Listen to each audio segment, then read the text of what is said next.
Alright, hold on, I gotta do the thumbnail. Okay, so I have a problem. See, I get a lot of emails on a daily basis, most of which are scammers trying to hack into my YouTube account. So at this point, I treat my email inbox like no man's land. You know, I gotta mentally prepare myself before opening it to dodge all of the phishing links and free keys for Electus. Free keys for Electus. Free keys for Electus. So you might be thinking, Electus, why do you even bother checking your emails? And for a long time, I was wondering that myself. Until one day, I got what is probably the most important email of my entire life. And it was from somebody called Professor Panda Gamer. In their email, they said, "Dear Electus, I have been a channel member of yours for the past 4 months and have grown tired of the waiting times in between uploads. As an apology, I demand that you take me to Disneyland before the end of April or I will be cancelling my channel membership." Anyways, it was looking like no matter what, I would have to take Professor Panda Gamer to Disneyland. I mean, a channel member for 4 months? Seriously? The only problem with this is the tickets aren't exactly cheap, alright? Take a look at this. And it doesn't help that the cheapest ones come from a place called Virgin Gifts. Are you kidding me? So I began racking my brain for ways to quickly make the money that I'd need, and obviously the first thing my mind went to was selling my soul. The thing is, I don't think this is really possible anymore because I sell out in just about every single one of my videos. But this is where I had an idea. If I couldn't sell my own soul, then I would just sell the souls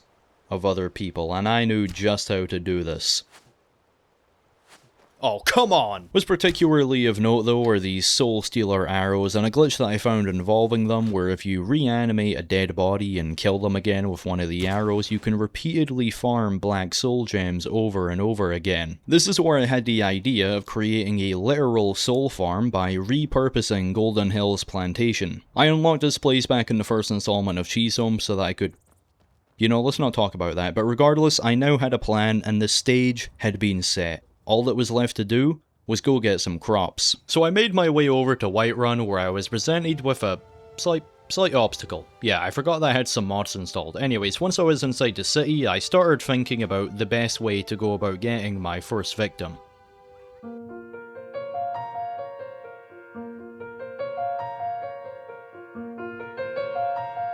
Okay, no, I can't kill Nazim just yet. I don't have a reanimation spell, so it needs to be somebody that I can lure outside of the walls. After some thought, I settled on Sadia, because she has that whole quest line with the Alakir, you can take her outside, I have a lot of hours on this game. Sometimes I'll read a comment where it's like, "Ha, Electus, I can't believe you only have 300 hours on Skyrim," and it's like, yeah, on PC, on console I have like 5 million.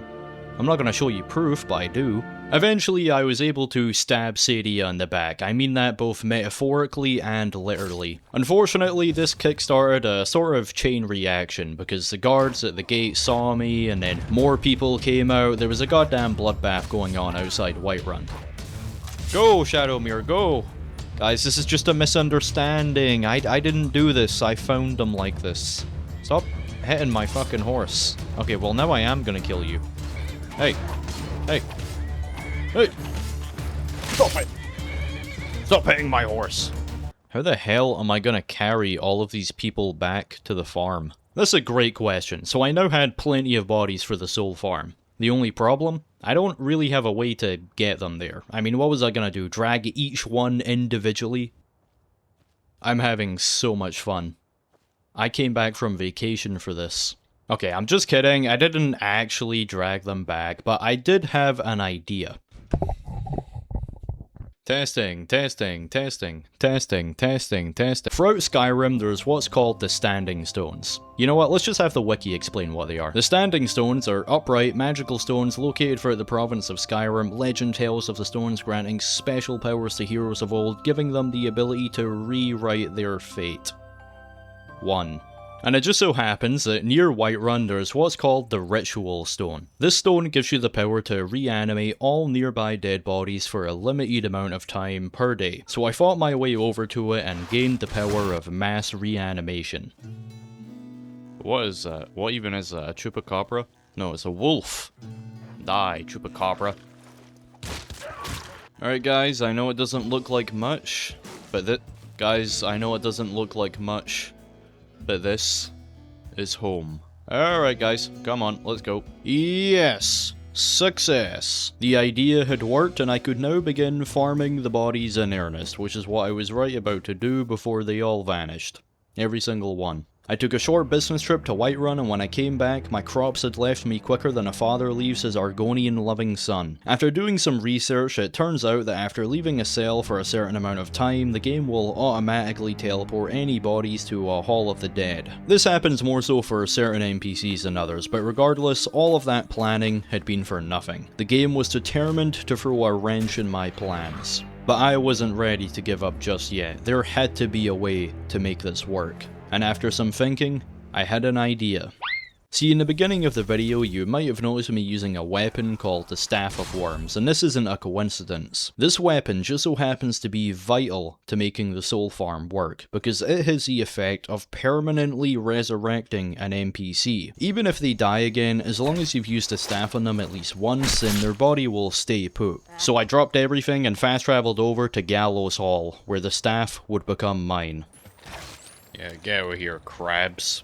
Alright, what do we have here? Hello, Nara? Whoa, what was that? My old master was a... collector of things. Skeletons, staves, and priceless artifacts, the most prized of which were the helm and the staff of Mannimarco himself, the king of worms. Really? Out of all the things you can be king of, he's gonna be the king of worms? I've tried to make sense of the clue and have made some progress. The flags seem to represent the torches, I just have to remove the right ones. Alright. So why didn't you do that then, rather than writing, like, let me out and get out of my head? Really, Nara? Really? It was that hard for you to figure out? Really, Nara? Oh, I just realized there's cheese here. Oh my god. I'll be back for you. Alright, I'll be back. Bam. Bam. Bam. Bam. Activate. Yeah. Yeah. I did it. In my hands, I now had the ability to acquire infinite wealth. And of course, I would only use this power for good, spreading charity throughout the world. And it just so happens that that charity would be directed at me. But first, I had to do a trial run to make sure that it worked. So I fast traveled back to Whiterun and performed a miracle by resurrecting Sigurd in front of all of the townspeople. Then I brought him back to the farm, where under the cover of rainfall, I executed him, which some guy happened to watch. I fast traveled away from the farm and waited 24 hours, and then when I came back, the moment of truth had arrived. Yo! As time went on, I gradually expanded the production of the farm, with both fields being filled with NPCs that I sourced from the various towns across Skyrim. You wouldn't attack an old man again, would you? I'm getting out of here. Thanks to this, I was making a pretty decent amount of money, but I decided to make even more by investing some perk points into the speech tree. The investor perk allows you to invest 500 gold in all of the merchants throughout Skyrim. It requires level 70 in the speech skill, but trust me, it's worth it. And so the bodies continued to pile up. One day I was tending to the fields as usual when I got a notification for an email. Sure enough, it was by the same Professor Panda Gamer reminding me that there was only 3 days left until the end of April, which came at a terrible time because I just spent all my money buying upgrades for the farm. I obviously wasn't going to use any of these things, but they made my farm look like an actual farm, okay? Wait, what am I saying? This is a farm. If I was going to save my $4.99 a month channel membership, I was going to need to increase the production of the soul farm fast. Up until now, it had just been me working the fields, and I could harvest black soul gems at a rate of about 1 every 15 seconds. I did technically have an employee on the farm, but it was just some random homeless guy that I hired to make the place look more legit. You ever heard of a white monkey? Yeah, it's what they do in China. They'll hire a random white guy to make their company look more international. That's kind of what I had going on here. The great thing about hiring homeless people is, you know, you can get away with basically paying them nothing, because it's like, what were they making before? No, I wasn't lying earlier when I said that I have millions of hours on this game.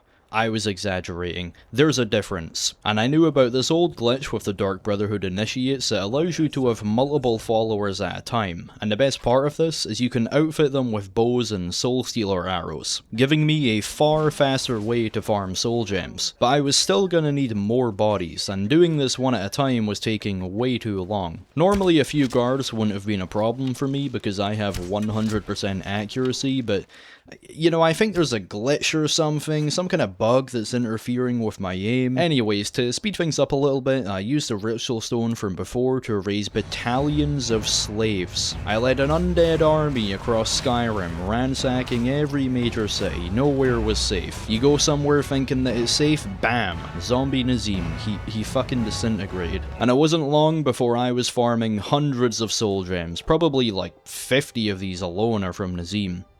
Before the incident happened. Eventually, I had done it. I had hit 1 million gold. And it just goes to show that you really can make an honest living from hard work. And I only had to kill hundreds of people to do it. I mean, I guess I could have farmed cabbages or something, but I don't know, seems a little boring. And to any of you who might be thinking that I didn't actually take Professor Panda Gamer to Disneyland, I have this picture as proof, so I don't want to hear it. Oh, hold on, I forgot to crop something. Okay. Homeless guy, I'm leaving the farm in your hands.